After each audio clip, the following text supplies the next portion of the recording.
Good morning. This is Vance Williams out of the United States. Welcome to my live Forex trading show. It's Tuesday, March 11th. Today I'll give you my read on the market using my unique approach that's based only on logic. For those of you who don't know me, I've been trading Forex and training people for I've been doing it for 10 years now.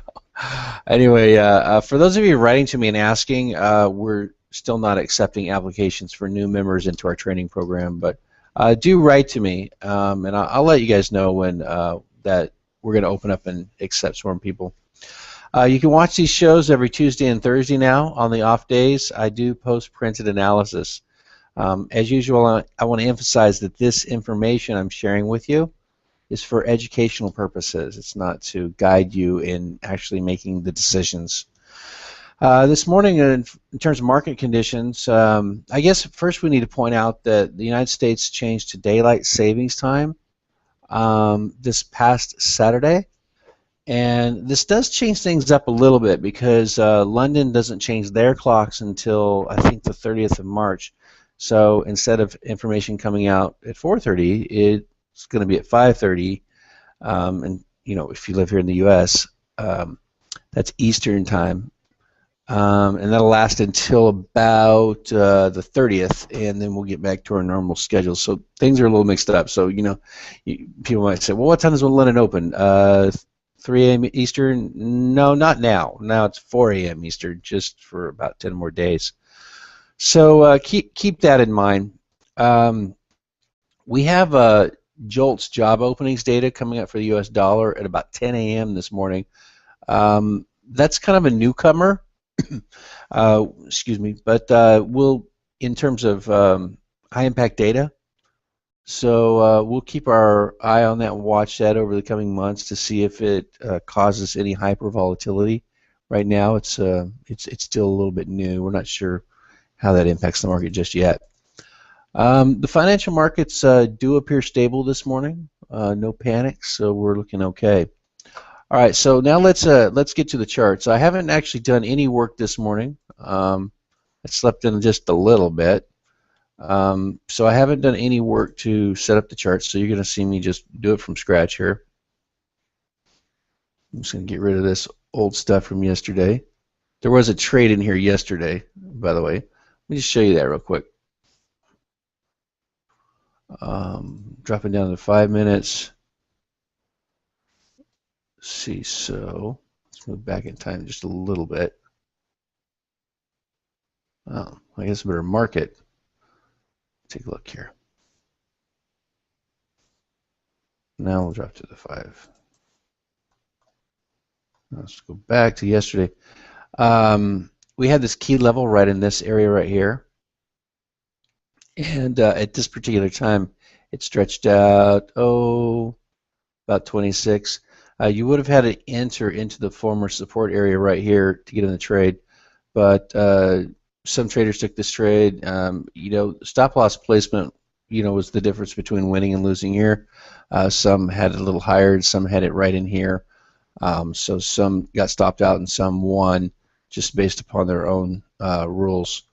But if you had your stop just anywhere here or above, you ended up with a win there. So that was something that we did yesterday.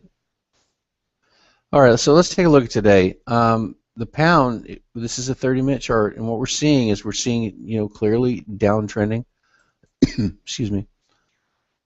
We're starting to get away from this area, and while this is just really messy, what I look at is how does it look now? This is not choppy. It does run into some support here, but it's trending down. It's a little choppy here, but look at the difference between this movement and pretty much anything else that you see here. It's really messy. So the pound still hasn't made a strong move to the downside in terms of breaking away from this entire area, but it's looking pretty strong in terms of the sellers right now. So what we want to do is let's zoom in on a 30-minute. We see price came through here. We can put a key level right here. Came through here this morning. Oops, moved on me.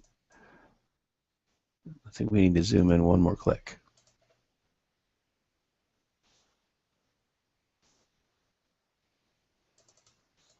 clean this up. This is a live show, by the way. I'm not, absolutely nothing is scripted on this. All right, so had I been here earlier, and let's make that a lime color so we know that's a key level. So had I been here earlier, I've been looking at this coming through. When it first comes through, often there will be some opposition like you see here.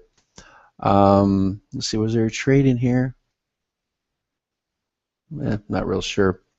But anyway, this is, we want to see what happened yesterday as it comes back through here. So here you see that the candle closed right at the key level of 166.23. Let's see, is that the key level I want? Things are moving around. Yeah, 166.23. So it closed right on it, then closed below, got a little bit more opposition, then it pushed down. So what we'd be doing at this point is, this is trending. The sellers have an advantage. Let's take a look at the 5-minute chart. And what we'd be looking at is when they move, we're looking for a price move out of the key level. And let's move this over 66.23. That's what we want. That's 25.23. Okay, zoom back in. So we'd be looking, as price was moving down through here, we're looking for where momentum starts that breaks this level right over here. Okay, so had no retrace there, none there, none there. So this was actually this morning, and this happened, what, 5, 10, 15, 20, 25, 30, 30, 40, 40, 50, 50, 60, about an hour ago. Price made a move down here like this. Let's check the range of advance. About 39 pips, and then it made a move back to 38.2, and then made a second push at this level right here. And so this is the pattern that we're looking for all the time, guys. And so this already played out. It gave you 1, 2, 3 chances to get in and then push to this level. So how that would have played out is you might have put your target right in this area, entered at 38.2, and then, you know, we like to have our stops above the barriers here. So what could have happened is if you had your target in here, the entry you might have needed just a little bit higher to get that stop just above this level, and so maybe your entry was here and it didn't quite pick you up. Maybe your entry was here and it did pick you up, and that's the trade-off when you're managing risk in a trade. When a setup is coming and that behavior that we're looking for shows up, then you have to use your rules, and you know, maybe your entry was here, you know, according to your rules, and if it was, you missed the trade. But that's what you have to do. You know, maybe your rules had you entering at 38.2 and everything was fine. There is no wrong answer. As long as you're using complete logic, then you have to go by your rules, which have a lot to do with what you see well in your personality. All right, so we've kind of analyzed the pound to death here. Let's put a key level. I want to go back to the 30-minute real quick.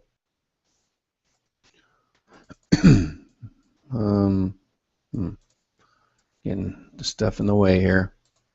Just let me get rid of that stuff real quick. All right, and then the Fibonacci, we get rid of, no, that's the one to delete the indicator, just a second. All right, so the key level for an advance right now is going to be 166.04. And you could, you know, you could actually zoom out and looks like have it a little over. Now, you see price is making a move up right now. Remember the pattern, the push, price advance of the trend, the pullback, and the second push has already happened. So anything that you could use that would tell you what price is likely to do, what the sellers are likely to do, it's already came and gone. So we need to move below this 66.06 level, and I'm going to adjust this to here. I'm going to say the key level is 65.99. So, and you also know, some of you guys are probably noticing that's 166.000. So that's probably the key level right there. I know, guys, some of you watching, you never see me do that on the 5 minute, but I'm just fine tuning. Sometimes, there's a 5% chance I'm going to do something just a little bit different. 95% of the time, you'll see me do it the same way every single time. But that double zero and the common support there with the candles and the fact that the 5 minute is all the way down here, but it's only one candle close. So watch for that, and I don't know if I can move that up one tick. We'll see. There it is, 166,000. So that's probably where they need to get through. As far as the top side and the pound, it's got a long ways to go for the buyers to get a high probability advantage. So I'll post that in in some written material on my website if something happens along those lines. Okay, let's go over to the euro. The euro made a big move last Thursday, and then they pushed again. And then that move reversed basically on Friday. And then it's just been sideways, and now they're doing a little push down. So this is a little bit of a mess. And what we want to do is we just want to get away from this. So right now, you can read this all by itself. You can go ahead and give us a little room here. Got the moving averages crossed over. Now, quickly on the moving averages. Some of you have been taught, and you will stand up on stage in front of 1,000 people and you say moving averages are lagging and they mean nothing. That would be true if you were only looking at moving averages. But if you're looking at the moving averages and then an advance of price in that trend, the moving averages are accurate 100% of the time. So I'll give you something to think about if you see yourself as a Forex scholar. So we see the turnover point here. The 21 crosses under the 55, and then we'd be looking for it to get through this area, which it did here. And so let's take a look at that on the 5 minute and see how that's set up. So this is the move that we'd be looking at, and you can see there was a key level right in here. And so I would have probably eventually moved that about right in there. Let's zoom in a little bit. We see price right here. Here's where the move begins, right here, that advances the trend. And so we would probably start a fib here, and we'd look as it moves down. So it does retrace to 50% here and makes another push. So what that means is we have to move the fib to a starting point of here and then start here, and you can see it. Here's the new wave after that. It comes down, pulls back 38.2, pushes again, pulls back 76.4, makes another little wave. So this got really exhausted here, and that's why it did a full correction all the way back up till it runs into our barrier again and attracts the selling orders right in here. So then it takes off again, and it breaks this low and jumps back up in here. You can see it retrace, fully retrace. So here's what we've been looking at. Right here, it comes down. It moves down here, it retraces to 50% just like it did over here, and then it chop, and then takes off again. So there's a retrace to 50% and a second push to this level. And so that brings us to the next wave, which is here. So it comes back here, retraces to 76.4, it makes a second push. This pulls back, makes another push. Let's see if that pulls back 38.2. We're going to start there. Our fib. Move this down to here in real time, and you can see it does push down here, pulls back to 50%, again, just like it did before, and it makes a second push. So you notice that the moves are getting smaller and smaller and smaller, and so it's only natural that we see this correction coming up through here. So all the psychology is played out here as well. So let's go back to the 30 minute, and what we would probably be looking for at this point in terms of a euro seller high probability advantage is a move below 138.41. As far as a move up here, that level is going to be up here somewhere, but these moving averages have to turn over. A lot has to happen before you could look for a buyer high probability advantage. The Australian dollar, we had a key level set at 90.23. It moved out a little bit, bounced around, moved back in, moved down. At that point, we would have moved the key level to there, and that's where it sits today. To the top side, moving up, we've probably got a key level right about there at 76.4. So we'll pop it there. There you go. It's 90.45. So buyers could develop a high probability advantage above there or below here, 90.11, 90.45. Hopping over to the Kiwi, pretty easy, pretty straightforward. Key levels right here. That's going to be 85.15. So you need price to move above there. Obviously, moving averages need to cross over down here. The key level is very obvious here, which is 84.46. So what's the most favorable? Well, the euro could set up here to the downside pretty soon. It could, and the pound could make another move below 66.000. So that's probably what I would watch for this morning. As I said earlier, 10 a.m. We've got the high impact data coming out for JOLTS out of the U.S. I wanted to share, I'm doing something a little special right now, even though we're not accepting new members into our program right now. I am doing a little something special, and I'm doing it free of charge. Whether you haven't traded at all, or you've been trading for years, I'm doing a free consultation at forexartofwar.com. So just click on that button, and you can set up a time with me, and I will, ask you about your forex trading experience, and then I'll tell you exactly, give you a roadmap of what you've got to learn and do in order to become successful. And I'm not going to try to sell you my training. Obviously, I'll describe it to you, and you can, if you want to cut your time, if you want to get there 10 times faster, I'll show you how to do that too. But I'll also show you how to do it on your own. So also, if you meet with me, I'm going to give you my book that's never been available to the public called Seize the High Ground, which is all about the logic of trading. So you can see that right there. Also, if you want to find out what I'm going to be talking about on my calls and when they happen, these live shows, you can sign up for that there as well. So to our members watching, I'll see you guys coming up in 45 minutes in our live trading room at 9:30 a.m. Eastern. And we'll follow the market together as the New York Stock Exchange opens. So you guys have a great one, and cheers.